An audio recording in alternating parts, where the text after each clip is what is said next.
Welcome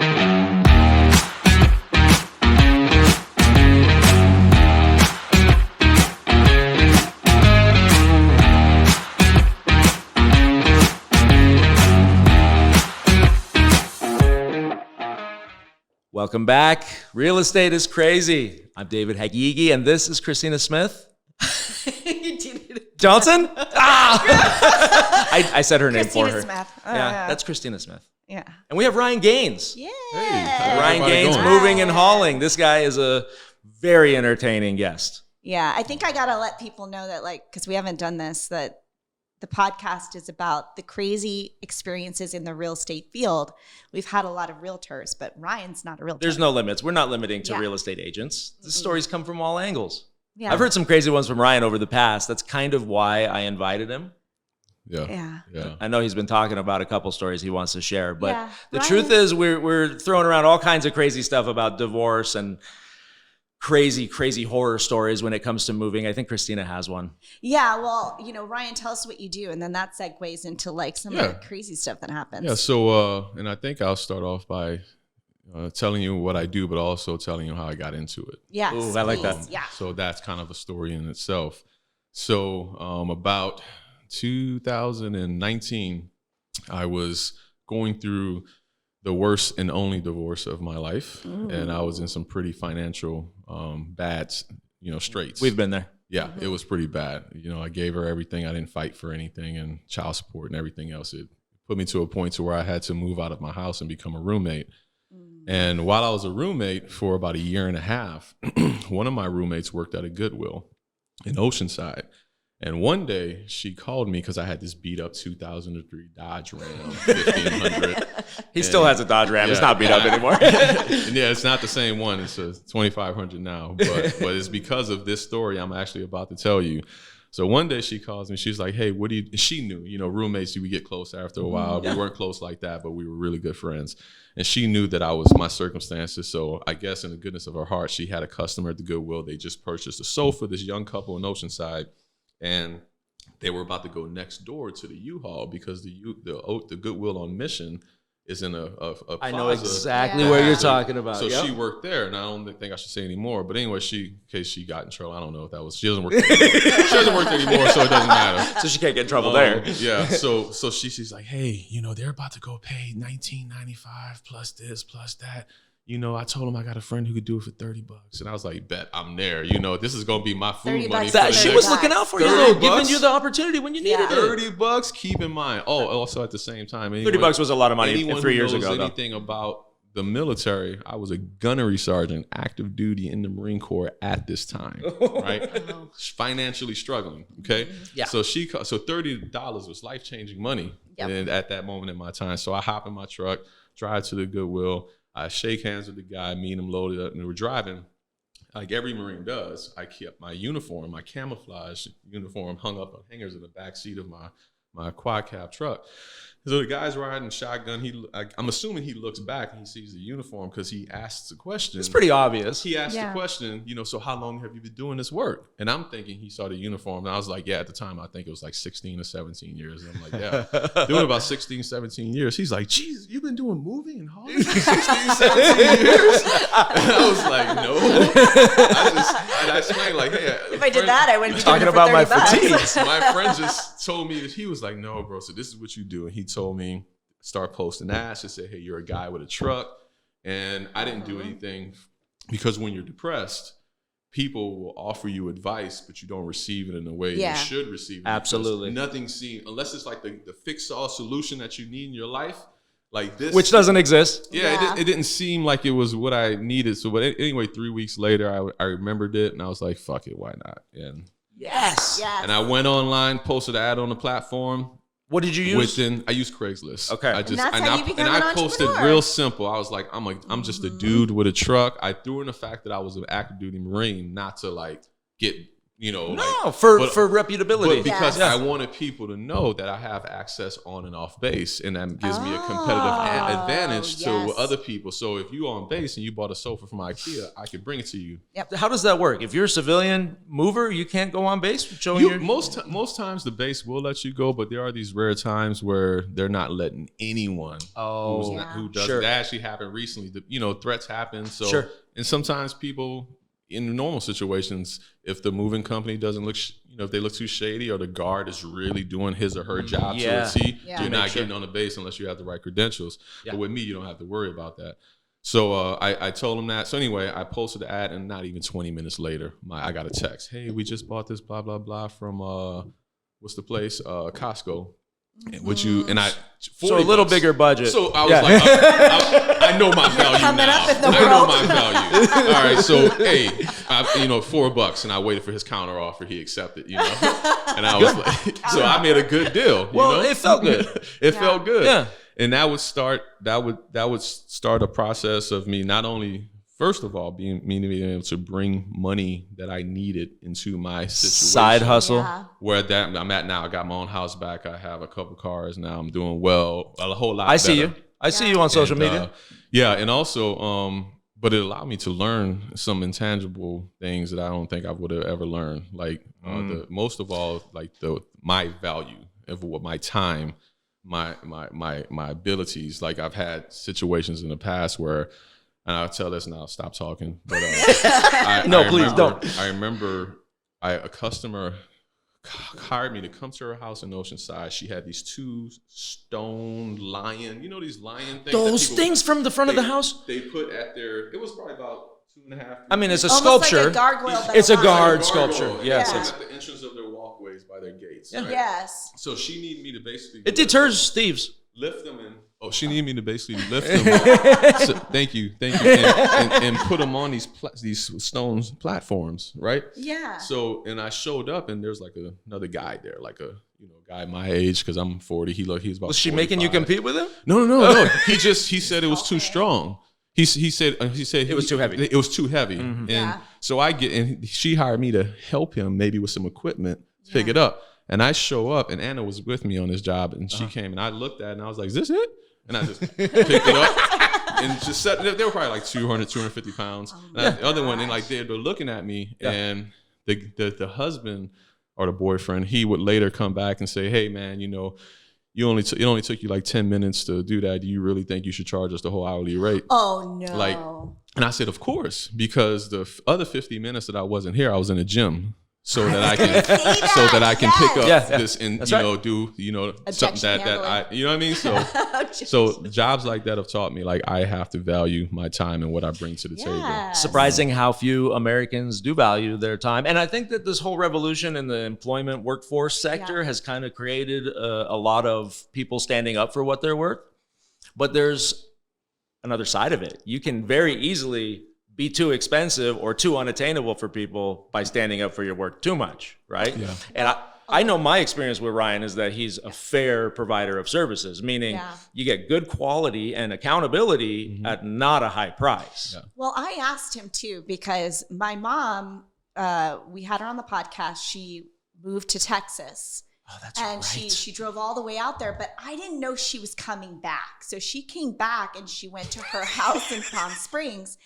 And I guess she loaded up a U-Haul and had it full of heavy furniture and brought it to San Diego. And she calls me at 7 p.m. and says, can you help me unload this? I have to return the truck at 10 a.m. I'm like, I didn't even know you were fucking coming to town.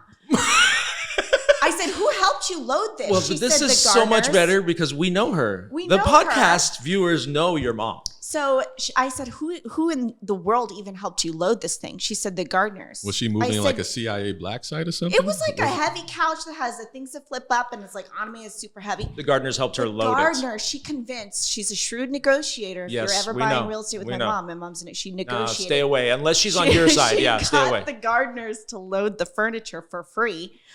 Then I said, well, I can't help you, so I'll have to refer someone. I did have someone that could help, who could show up with 3 guys to unload it. And the thing is, like, she wanted you and your kids, and you ended up giving her guys? Well, they clearly said to her, $100 an hour, 3-hour minimum. He said that was actually For 3 guys. For 3 guys, Yeah. that was a really good price. That sounds like a good deal. $100 an Yeah. hour. But it also sounds like they're probably going to damage your stuff because it's a little No, and they were and good. were they licensed? Oh no, he's Yeah, right. they It sound, were you get what you licensed. pay for. Yeah, And he's right. they came, they arrived, they unloaded her stuff. It took them 15 minutes and then they collected their money and left. And my mom was pissed. Yeah. Because she was like, they charged me $300. I said, yeah, that's what they said they were going to charge you. And she's like, well, I just want you to know the kind of people you're referring that take advantage of an old woman. Well, you know, she's from a different Were generation. they though. clear on what the agreed upon they price was? signed a contract. She just like- expected them to just like, okay, gotcha. They wanted to give. She wanted a little. I think that a labor little is one of those discount. things, right? They're seemingly there's a bunch of people around willing to do work for not much money. Yeah, but what's the quality you're going to get? Well, that's right. Are you going to tell them exactly what to do, or do you want them to be able to do it on their own recognizance? Well, I just moved, and I will never move without Ryan Oh, good. because I thought that between myself and my father-in-law and my husband and my 22-year-old son and a guy that I borrowed from a contractor that I know, that we would move very smoothly, but all my shit got damaged. Oh. People All of my often stuff got people damaged. often underestimate any transition, whether it's a divorce. In my situation, I underestimated that. Sure. Whether it's you're moving from your freshman dorm room to your sophomore apartment, now you're allowed to live off base or not off base, off campus. Okay. Same idea. Yeah, you know, whatever the transition is or how big or small, they are going to be stressful. And a lot of times with moving, I realize that people think that they have done a lot of good planning, but they didn't plan enough to realize like the mental toll that it was going to take, like when you get to H hour, not D-Day -3, D-Day -5, but when you're at actual H hour and it's time to execute this move and you're realizing like, oh shit, I forgot to pack this. And then you're like, oh, what are we going to do about this? And the kids are crying. And then you just got called into work because you got to do this. You need movers who are going It's to a show logistic up nightmare. and be able to understand, not act like this is their first move. Yeah. And one of the things that bothers me when I go on jobs where I'm co-located with other movers, I will see, young, strong guys and sometimes even women, and they're almost like a third or fourth child to the household. Oh, sure. What do I do next? What do I do next? What do I Needing do instructions. Next? And imagine if you're a mom and the husband's at work or whatever, and you're like trying to nurse a kid while the movers are trying to I've like. seen this many times. Yeah, you know what I mean? Like yeah. you need, at a certain point, we need to be able to say, okay, ma'am, sir, what is your end goal? How do you want the end of this day to look when we pack up our truck and drive away? Yeah. And let me get you there, and so you can focus on other things. It's just comprehensive service. It's a service industry, obviously, because even though physical goods are being moved from one location to another, as we just said, there's so many logistics, and it's not just planning, it's executing and having multiple people executing in sequence. I will tell you, I just dealt with people who did not plan their move at all. I got to, go to their house after it was done. I was surprised they let me in. Most people don't let you plan their move. Yeah. But, we have a good relationship, and we kind of discussed the potential pitfalls from the beginning. So it wasn't like, oh my gosh, this was thrown on me. Like we just had a unique set of circumstances, right? But it accentuates how much of a service industry it is and how much a computer could never replicate a real person giving that goal-oriented talk, managing expectations, and carrying it to the finish line with some accountability. Yeah. Well, there's something to be said too. Like when I think about it, I'm like, I basically for sale by ownered my move. Like if you're a real estate agent, you know what that means. Because we are experts. We go in. We know when we list a house or we're helping a buyer, it's this boom, boom, boom, boom, boom, boom. And a professional comes in. They do the same thing. I was sitting there like, what do we put in first? Do we put in the bed? Is the mattress going to get dirty? Do we do the table? And You're next an thing I amateur. know, they're shoving my dresser above the couch. And I'm like, you're going to rip my couch. Yep. And I couldn't, really bitch him out because I guess I could. It's my son. I could bitch him out pretty good. But like I have like That's the maximum the accountability. tip of my chair, my dining room chair is shredded. Like I give you as a mover, I know I don't put anything into a truck or a container until I have all of it out in front. Oh, That's a So massive I hack. can see because so Damn it. if I start in the upstairs master bedroom and I pack up your bedroom and I put it directly on the truck, which is what most guys do, yep. and then I go into your garage and I'm like, oh damn, they lot of have boxes. 50 boxes. This would have been perfect to go in there, or if you're in Yeah. a trailer, you can't put the most of your weight behind the rear axle of the trailer because it makes you Oh. fishtail. So you have to load it forward of the trailer because that's some sort of physics things, which I do not know. No, you figured them out. I'm the not hard going to way. pretend like I know the math behind it, but you do, there's certain things that movers know that, for sale by owners won't know. And you Yeah. run into, and that's where you get what you pay for. I did. I and got where what I people paid for, which is a underestimate bunch the of damaged transition. shit. So now I got to figure out how to use Well, chalkboard paint on my furniture. And there's redo a it. couple different schools of thought. I think some people insist on doing their move themselves because they don't feel that their personal property is worth much. Well, they also don't want to spend the money.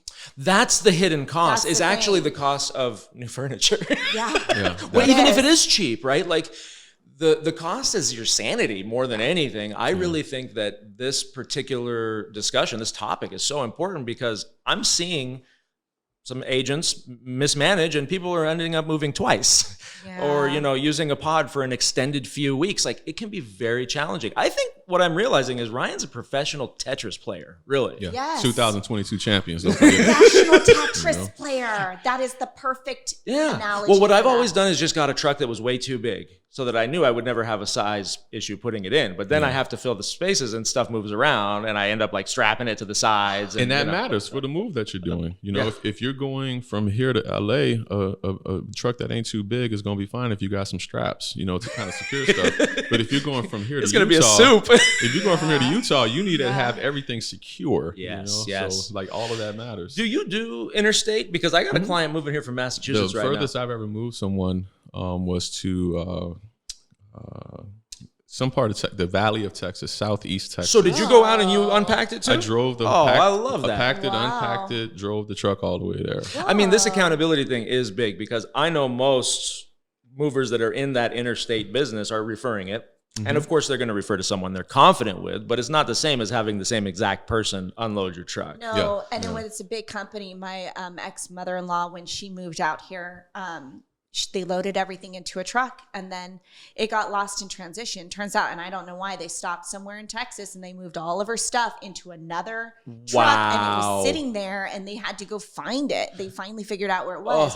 So 2 months later, It's like she lost finally luggage gets her on stuff. steroids. It was on lost luggage So on one of the things steroids. that I'm glad you brought that up. So one of the things I start telling my customers when I pack them up for a move that's going out of the local area that I'm not going to be unloading is that I tell them to get the Apple Air tags, Oh. whatever they're called, because That's a good I'm a idea. part of a Facebook page that's just for movers, people in the moving industry. Smart. And it's like a private group. You have to prove some sort of way that you're in the industry. And before There's an and they're initiation process. They're See the very, box? very serious about like who they let in this group. And I love that. consider myself fortunate to be a part of it. I've learned some industry tricks and trades that are very, not like scandalous stuff, but good stuff. So anyway, they're starting to complain about because if you've ever had someone place an AirTag or have one on you, if you have an Apple phone at least, it lets you know, hey, an AirTag is following you. Yes. Everywhere you go, it lets you know. And so Yeah. these truck drivers are realizing like, oh, these customers have placed the AirTag in my container and they're getting mad. The reason why they're getting mad is because they're lying to customers. That's And exactly they right. have decades of this traditional, conventional wisdom that you're going to tell a customer, I have your goods there by September 18th. Knowing damn well you're going to take a pit stop to go spend 3 days with your family in Atlanta, and you're just going to lie to the customer and say, hey, something happened, so now it won't be there by That's this day. spilling the tea right there. But now That's spilling and the I tea. do it in the group. I'm surprised I haven't been kicked out. You Oh, know well, me, I- but it's movers. It's not I say truck if drivers. you're where you're supposed to be, it won't even matter to you. Yeah. Like that's Yes. The accountability shouldn't be You a know. big deal. it shouldn't be a big deal. You know, Yeah, why should we pay for you to visit your, mistress? But in because some other they're bulking state? up costs, they're saving costs by using the. and we're torn because some companies and there's some moving companies, they have a service where you can track they already had it, like they want you to be they're full transparency, but there's still a lot of companies who don't want you to track their stuff. Well, transparency is a thing that's happening on every level. Like now we realize it's very important. The consumers and the people who use the internet are not stupid. Transparency is one of those things that I think has been skirted for a long time. right? Yeah. Yeah, I think people are going to naturally get into like whatever the situation allows them to do. So over time, you're going to realize like, oh, I can exploit this and no one will ever know. And I think it just naturally happened. I think one day, sometime in 1945, a trucker was like, I could actually stop in Albuquerque right now and no one would be the smartest. Yeah. And that just kinda snowballed. It just snowballed into this industry now where it's happened to me.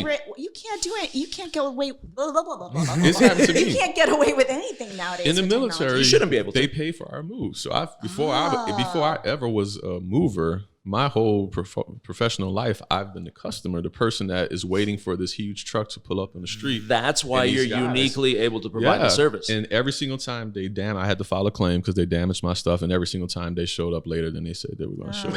And I'm talking about months because Yeah. we lived in Japan. And I'm talking about, yeah. and everyone who's ever been in the military and PCS to or from overseas, you know, once you say goodbye to your stuff, it's going to be months before you see it again. Wow. And it doesn't have to be that way. Yeah. You know? Yeah, it's It kind could of be silly, a more especially in the efficient process. technology age. Like we can certainly assign Yeah. barcodes to Yeah, everything. it does. Everyone's going to be putting So now AirPods people are and putting everything air now. tags in their Air stuff. tags. So when they call a company and say, hey, you were supposed to be here 2 weeks ago, and they give you some bullshit about it sitting in storage in Fontana, Yeah. you can be like, no, it's actually in San Diego right now. It's just one example. 5 miles from my house. Why are you not here? NFTs. You know what NFTs are, You know? right? Yeah, non-fungible tokens. Yeah, I mean, that's the same monkey thing. with the head. Yeah. Well, whatever it is, it's something that can't be forged or skirted, right? Yeah. Like the chain of events is in stone. It can't go away, and that is the transparency that kind of a currency needs, Yeah. right? Yeah. These kinds of things are going to be more prevalent. You know, expect yourself to be on camera at all times as a real estate agent. I don't understand why some of these agents do what they do, knowing they could be on camera. I mean, I wish there were more things on camera because it would be hilarious. I mean, No, we just need to get think the about footage. some They of the are. things that happen, you know, when we go see houses. This is calling out to anybody who views this. Please send us some clips. That would be amazing. Yeah, we want to start talking about more than just our own orbit. Yeah. There's a whole country of crazy real estate stuff that happens. I want to start recording. I know it's highly inappropriate and highly illegal, but I'm never saying I'm going to do this. But sometimes, if I'm being honest, I wish there was a way that I could record, like have a reality TV show camera crew follow me when I'm on jobs, so they can record the stuff that. All you need is those Ray-Ban glasses. With Meta, you know, they teamed up and they got cameras in the heard of corners. them, Well, but you I- gotta tell us the but I- some of the but I- strangest things. But I swear, like everyone is going to know about those, and I can't do it anyway. It'll feel No, weird. no. You'd have to do like an upfront yeah. disclosure just so you know you're going to be recorded. I wish I could though, because I've seen, like I was telling you about the couple. Oh. Man, this was like a couple years ago. Me and my son were still, my son who's in the Marines now, Casimir, when he was 17 and 18 years old, he would help me pretty much on all of my jobs. So he's seen a lot of action with me. I bet. And and one of the crazy Gratuitous stories, action. we show up to this job like 1 p.m. to start loading this 26 or 27 foot long Penske truck. And when I'm talking about, when I say 20, it's the biggest Penske Yeah, truck. the that you one can that's get, harder to drive. with the hydraulic lift gate in the back. And the next truck bigger than that is a semi tractor trailer. So we take about 3 hours to load all of their household goods from an upstairs apartment with external stairs with a switchback, a landing, which makes it hard to move stuff. Yeah. I bet. And we do all of this and we get it somehow packed in 3 hours, which was amazing in itself. And they're arguing the whole time because they're like this super toxic couple. Oh. I don't know. That's so What I awkward. am aware of is that the little boy who was like 5 or 6 years old is not his son. It's her son, but he's like this really good guy. He's trying to be there for her. He has a good job. She clearly has some issues, blah, blah, blah. And it was just a rough exchange to watch for those hours. I bet. And they're going back and forth. She's crying. He walks away. He drives away. He comes back. And then they're like, all right, you know what? They kiss and make up.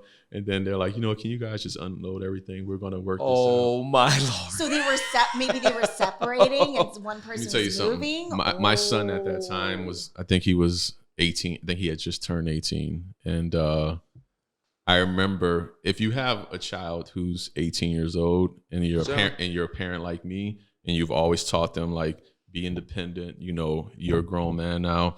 Yeah. I was like, if there was ever a time that my son has the right to exercise, I'm a grown man and I ain't got to do what you say. And I'm I was like, this is the time that he's going to do it. You know what though? Like that little snapshot of human interaction is probably incredibly valuable for you because, you know, I've seen couples fight a lot. Oh, yeah. And I've learned a lot every time. I implemented in my own fights with my wife. No, I'm just kidding.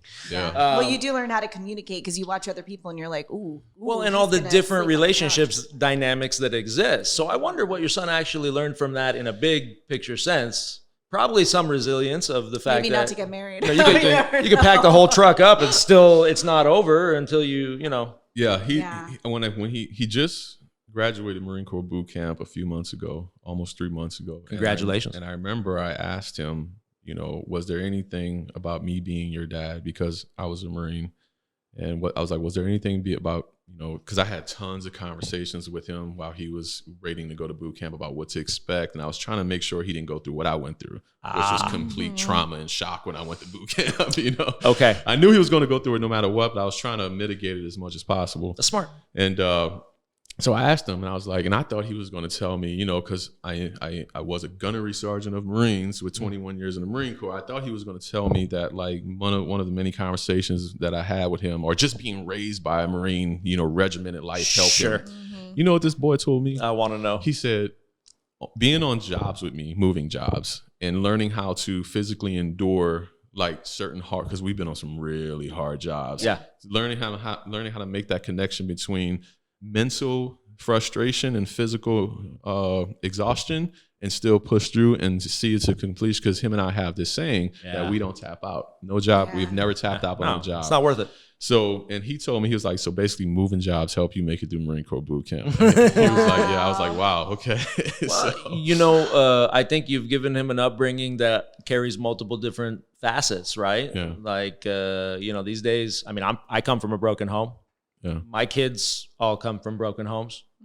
We're all doing pretty well. Yeah. I think you've given him some unique tools. Yeah. I mean, I'm thinking about what you just said, and I had to, just have a conversation with my son the other day about not bringing girls over to the house and making out with them while he has hickeys from the previous girl on his neck. I'm just trying to get my son to bring some girls over. I'm like, this is what I'm doing wrong as a parent. He's having these profound conversations. His children have learned these in-depth things, and my son can't even figure out not to let a girl give him a hickey. His breakthrough is coming. And honestly, and when it, not to make the conversation too serious, but I've had those conversations with my son too.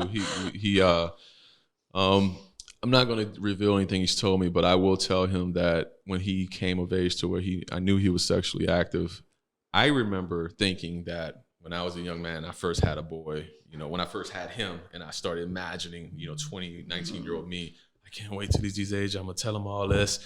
You know, when he finally told me, you know, how to have game. You know, my immature 22-year-old mind was thinking like, yeah, I'm gonna tell him how to get all the women and all this stuff. Sure. And now that he's that age, and I'm 39, it's the only thing I felt was fear, because I was like, no, son, that's the quickest way to get an assault charge or something. Like you. Yeah. The first thing I thought was, please don't do that. Yeah. Best case scenario, you get someone pregnant and you end up living a life that I lived with unnecessary responsibility. I love you, but unnecessary responsibility. You know, worst case scenario, you choose the wrong young lady, and now she's saying something happened that didn't happen the way it did, and now you're fighting an unnecessary case. You know, we live in different times. Yeah, we do. Those are the things you don't not saying think that you have to women, young ladies, would do that, but it's just the fear as a It's- man that I had for him. It's a risk that runs You know? both ways. Yeah. I will tell you. That I, as a mom, have had with my son, where we have to teach our kids how to protect themselves and protect other people. So the conversations I have are, you go to a party, if you see a girl who's drunk, your job then becomes to make sure that girl stays safe. Yeah. Never take it to a level with a girl who's been drinking any amount because you don't know, are they going to forget the next day? So like all of these fears we have as parents, and then we have to do the same thing. I have daughters. So then it's opposite situation. Don't put yourself in a position where you could be compromised, stay safe, go in, pairs. There's so many protocols. And when you think about it, he didn't even do anything that I didn't do. In fact, every story he's ever told me that he's done, I'm like, dude, I did way more when I was your age. Like, you were tame, but the fact that he's still so tame, but like just the fact that he's exploring that part of his life in any way scares the hell out of me. Yeah, and of I course. wasn't expecting that when I was a much younger parent, So I'm dealing with the same things with the 17-year-old daughter. So, and she's a looker. She's a looker. Yeah. All these 40 and 50-year-old men are like, oh my gosh, who's that? She's 16. Now she's 17, but Back off, buddy. the truth is she likes to show her body. So, those are things that she has to navigate moving forward in her life because they're going to look. Yeah, There's and no avoiding it. she should be able to. Absolutely, She absolutely. And she's should be incredibly able to. smart and sophisticated and professional. So I'm all for teach our sons not to touch them, not teach them to put on more clothes. So I'm all for that. And that's true. Like, you do that, but we're in this world where it's like this double-edged sword. As a woman, like, you want to be able to say, I can dress how I want to dress. I want to be sexy. Even in the real estate industry, you see this with a lot. Like, prevalent. if I'm scrolling through and I see reels and I was like a real estate reel, and I'm like, oh, she's very attractive, and then I click on her profile and she has 100,000 followers, and we know why. Her content is just her with her dog, and you're like, all right, they're not looking at that for the real estate content. Yeah, like, without a doubt. She's got her boobs out and she's showing a house. So it's like, do I need to do that? I always wonder, I'm not going to do that. because there's a lot of people who can create a following on social media just with their looks or interesting stuff. It doesn't even have to be just women. But then how well do they take that following and provide actual content? Yeah. Very few do. Yeah, that's like the most critical point because you're absolutely right. Because I always, what we were talking about earlier too, I always was like, I support it. Like, you should be able to do both. You shouldn't live in a world where you either have to be, the sexy Instagram model or the real estate agent. Yeah. But I think that's the disconnect because it's rare that I see them find a way to make the two complicated. Integrate. If I saw a real estate agent dude with a Chippendale profile, and then he was also trying to sell a house, I don't think I would. I would be uncomfortable. You'd like the profile, but you wouldn't engage him as a real estate agent. I want the nerd. Is he going to use the staircase as a pole? With the thick glasses. Sean Cahan. You want him. Members only jacket. And I want that because I know he or she studies real estate every waking hour. Absolutely. Lives and breathes it. Yeah. David lives and breathes real estate. To some degree, to a detriment. To a little bit too suave. Look at you. Yeah. I'm not suave at all. The truth is, I almost wore a coat. Good thing I didn't.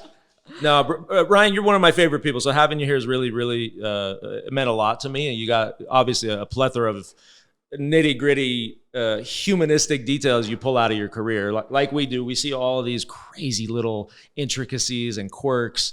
And it's interesting to hear your side of the perspective. Yeah. I mean, he sees probably the neighborhood. We talked about this. Like, when he's moving and he shows up with that moving truck, he's in the neighborhood before everybody else, before the people move in. Yeah. And they all want to know. What's that like? Yeah. They all probably ask you about the new owners, and you may or may not even know them.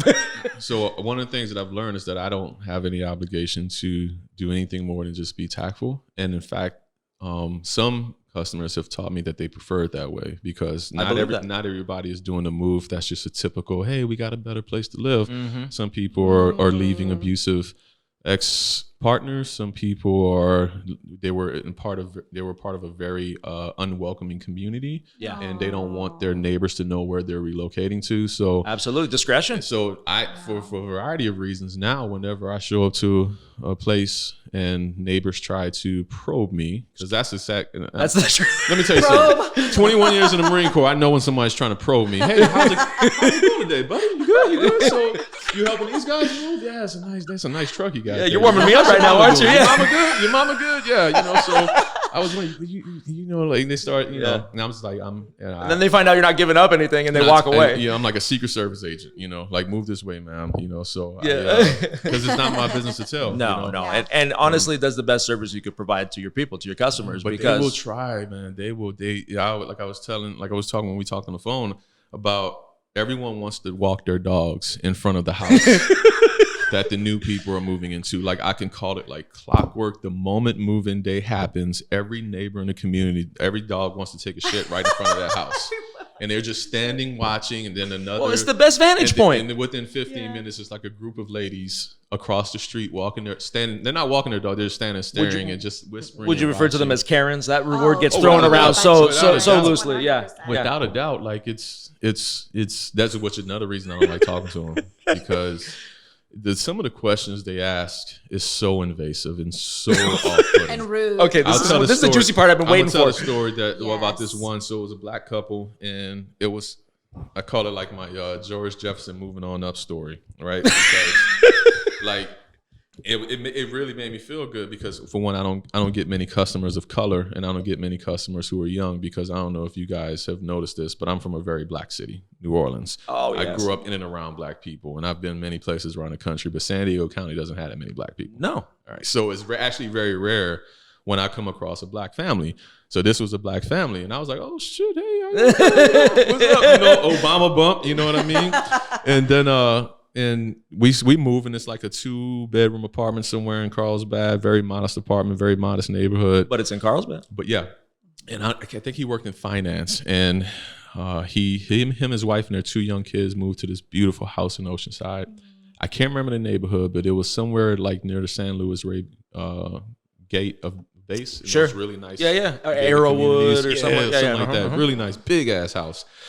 And we're like unloading the truck, and I don't think we moved 2 pieces of furniture in just enough time for the truck to be noticed by neighbors and people start to grab. And this old white lady comes up, and she starts to say, hey, how you doing? Are you guys moving in? And like she asks, think they're going to be nice. Are you guys moving in? Well, she asked, are you guys moving in? And my sarcastic ass wants to say like, oh no, we're just doing a dry rehearsal for a movie we're shooting. She would not have gotten that. A movie about rude neighbors, you know what I mean? So, but I didn't say anything, and then the guy, she starts. I remember she starts giving him like an orientation of the community, not a welcoming. Because if I truly am a genuine neighbor and I want to, make contact and say hi and let you know I'm 3 houses down on the right. Come check me out when you got some time. My name is Ryan, the white Dodge Ram 2500. Yeah, it's nice, huh? Hey, if you ever guys want a beer, if you just want to say hi, if you need a tool, I get it. We're gonna stay out of your hair, but I just want to say hi and let you know where we are. It's almost like sales. It's almost like Nordstrom. Yeah. Like they're gonna greet you, but they're not gonna breathe down your neck, because that whole pressure vibe doesn't go over well. It does. And this lady, she was in their shit. I mean, she was like, hey, and just so we don't like when dogs bark at this time, and don't park here. So Make sure you don't have these, because we don't like these types of flowers. I mean, wow. I'm surprised you didn't tell her to mind your business. No, if I had heard that, I would have said, everything mind your in me business. was, Malcolm X was screaming inside of me, like by any means necessary. I was so upset at how rude this lady was. And I couldn't ignore the fact that part of me felt like she felt the need to give an extra stern lecturing to this new black family, of course, that moved into this white space. Yeah, I couldn't help but feel like she doesn't give that same orientation to hell no, she doesn't. Other neighbors who might move in. But you kept it tactful, I imagine. I didn't say anything. They kept it I didn't say anything to her. For me, honestly, that would be the hardest part. Being in your shoes and that kind of, I don't know that I could not say something. He smiled. He was cordial. I think his wife was the more like, she stayed back, because I think she was she was going to bark at her. Yeah, she says one more rude thing. And quite honestly, I mean, this has been a few years. How long has this been? Probably about 2 years. Yeah, so they've become pretty comfortable in that neighborhood, and I hope they've created some good friendships that overwhelm her overbearing white ass. Yeah. I mean, how do you even I hear that, and it's like, everywhere. I don't even know what to say about it. It happens so much to varying degrees, and honestly, this what I'm about to say isn't really about race or Karens, as it is more about communities who have this sense of community, whether they have a whore, in a lot of cases, whether there's no HOA. I say whore. He's not saying whore. HOA. He's saying Sorry, HOA. For some reason, my brain sees whore.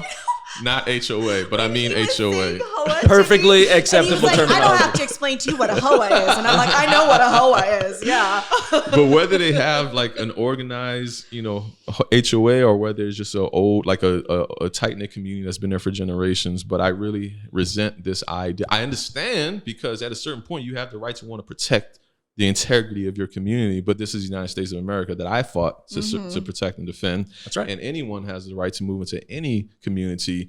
And I understand that it might come as like an invasion to you, but this is a free country. And just like you once were a new person there, you have to respect other people who move into your community within the bounds of the law, not your personal opinions. There's a reason why they did away with the CCNRs that had some really underhanded racist stuff in them. CCNRs? CCNRs are codes, covenants, and restrictions for a neighborhood.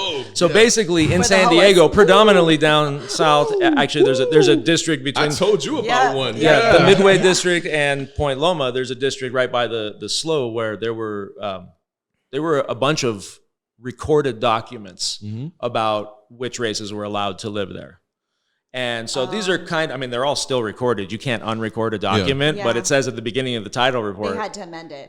This is not enforceable. But it's everywhere. Yeah. Sadly.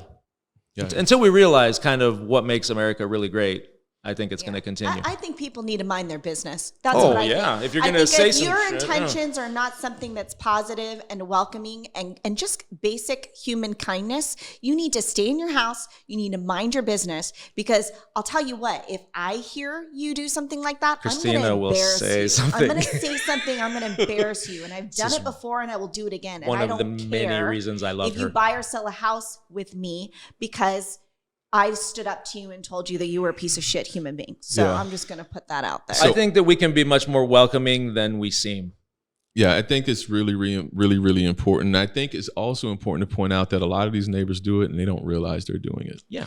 Yeah. There's probably people who could be listening to this right now and they're like, hell yeah, people should mind their business, not realizing that they might have in fact done that unknowingly to someone in the past, So I think if we all pay better attention, we'll do better as a society. And whether it's us paying attention to others or paying attention to ourselves, I think that we have a bigger obligation to be more welcoming. Yeah. And just say hi. Just, try to remember how it was when you moved in and just try to project that same, experience onto them. I mean, this is people like Ryan with respect that are doing the heavy lifting, because that's something that happens all the time too. People feel like they are entitled. I'm sure they treat you like crap. Rude to the people, like customer service, like most movers are not retired Marines who are ready or who do pretty well for themselves, right? Sure. Most people are not. Most movers I've worked with, unfortunately, are like convicts or something like that. They So need people, the deal. People make certain judgments about me, thinking that like I must have took the wrong turn in life, and that's how I ended up here.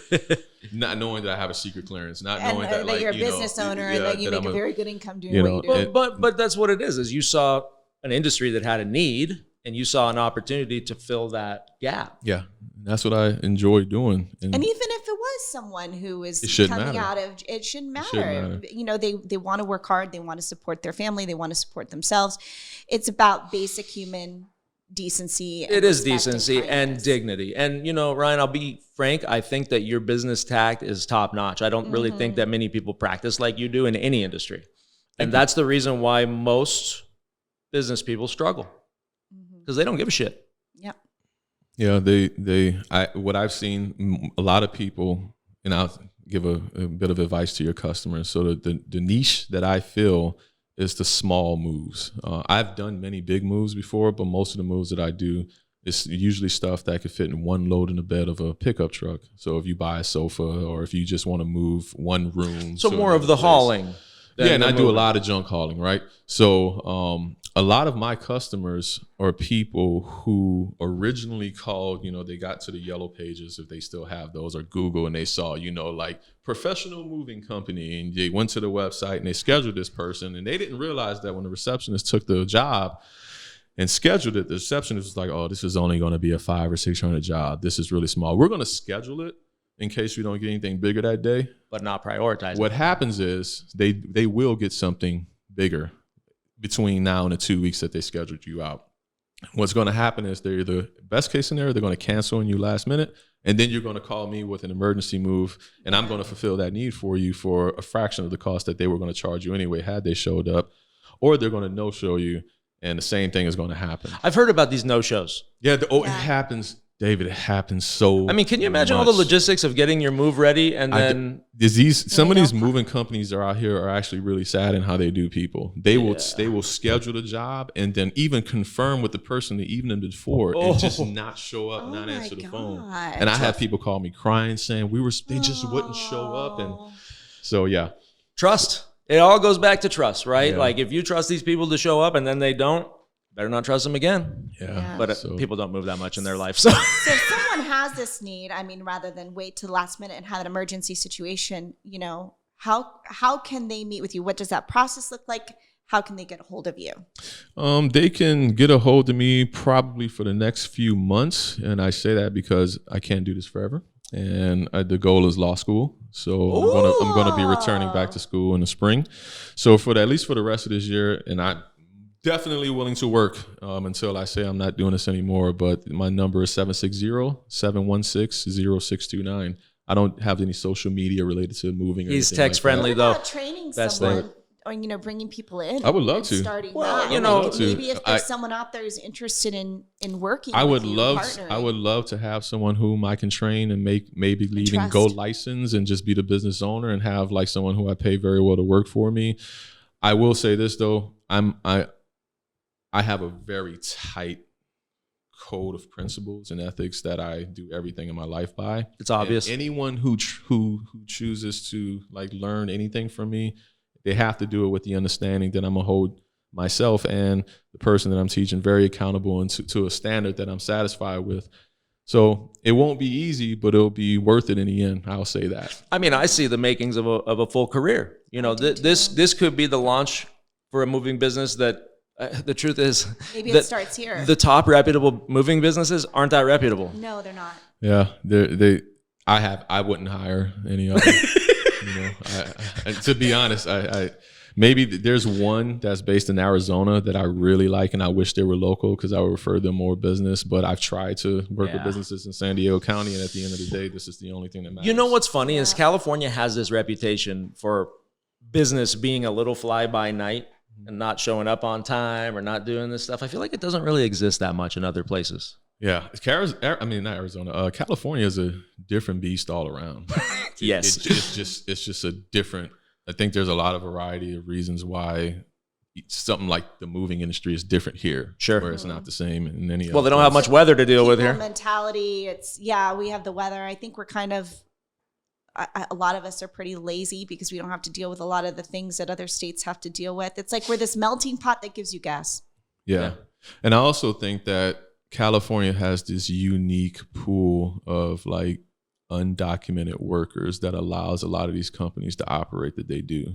Take advantage the way they do. Maybe Texas too, but it's the truth. It's like we're right here, you know. And I've seen that in like how some companies do business. Like there's this thing now. It's crazy. I've gotten scammed. How much time do we have? Because I don't want to keep talking. We're good. We can keep going as long as people will listen. As long as you got time, we got time. I don't even because I just have to be in a virtual TBI thing with a doctor, so it's not like I have to drive. See, that's what happens. He retired and now he cares about his health. Yeah. Now I care. But what was I talking? What were we talking about? This is the TBI. We were talking about the movers who hire undocumented. Oh, so now what they do is that an actual like licensed professional and some moving companies who actually have contracts with the DOD. Like as an active duty Marine has been hired to go on base and help unload a huge like allied truck, a government contract, government contracted household goods semi tractor trailer. They don't know that I'm an active duty Marine who works on this base. They think I'm just like some dude that just. They hired you from somewhere else. They hired me from like from my ads, not knowing that I actually work right around the corner, bro. Like, it's my backyard. And so they don't know that like I know what they're doing is probably wrong, like illegal, but definitely unethical, because you're charging the federal government for a private tens of thousands of dollars to execute this move under the understanding that you're going to have like employees, not contractors or just just people from Home Depot, but you're going to have employees who have been trained to a certain standard, blah, blah, blah. Mm-hmm. They don't know that they got lucky with me because I am who I am. Yeah. So that particular family got quality movement, at least from the unload perspective of their stuff. But they don't know. But what they do charge these guys is the going rate is $200 a day anywhere else in the nation. And it's like $250 or $225 in Southern California because things are a little bit higher. I don't know what it is in New York. So that means for a typical 8-hour workday, no matter how hard the day is, no matter what goes on, your labor gets paid. So you can hire 3 guys for $600 a day and unload 20,000 pounds from a semi-tractor trailer. The government paid you $36,000 to execute that whole move, and you've only paid a combined total of maybe $3,000 in labor between both places. And when really that budget, you probably, when you presented your proposal and your bids to get the contract from the government and the business plan you showed them, probably said that you would pay your movers, I don't know, $16 an hour or something like that. So that type of stuff is actually happening. Of course it is. And I think it's happening here in California with a lot of the local companies, because that would explain why I see what I see when I'm actually on the ground working next to these people. Sure. Wow. And I'm trying to like carry something, an armoire with a guy. He doesn't even, not that, that's an issue personally, but in this work environment, he doesn't even speak English. We can't communicate. And I'm realizing, oh, I see what's going on here. It's not skilled labor. It's not skilled labor. Yeah. Like they're just like hiring some guy from a parking Well, the lot. moving industry is probably ripe for unskilled labor, right? And that's probably a big liability thing. But If you like getting your stuff broken, it's ripe for it. But if you like your stuff to be taken care of, I don't think it is. I think they're just trying to. yeah, you're right. You're right. Yeah. They're trying to save money. They're trying to save money. So yeah. All that right. Well, happens. the truth is saving money is great, but I think losing your belongings, whether they're valuable or not, maybe they got some memories or just the stress. Yeah. Yeah. Honestly, the stress of a botched move is I probably learned my hard lesson. to recover. I learned my lesson, and I'll always recommend my clients that they hire a professional. And if you're still in the business, or if you're training people to be in the business and you're just going to be the owner, I would be referring to We you. love the accountability side. That's what we try to push and promote no matter what industry. We love real estate, but it's got the crazy stories. Crazy stories. Ryan, it's been a pleasure, man. We really appreciate you It's been a coming pleasure on. with you guys. Thank you, Thank you. Ryan. Enjoy Thank you. your week. I will. I'm about to go get my brain checked out. Seems like it's working all right. Yeah, it seems like it's working great. Until next time, real estate is crazy. Bye.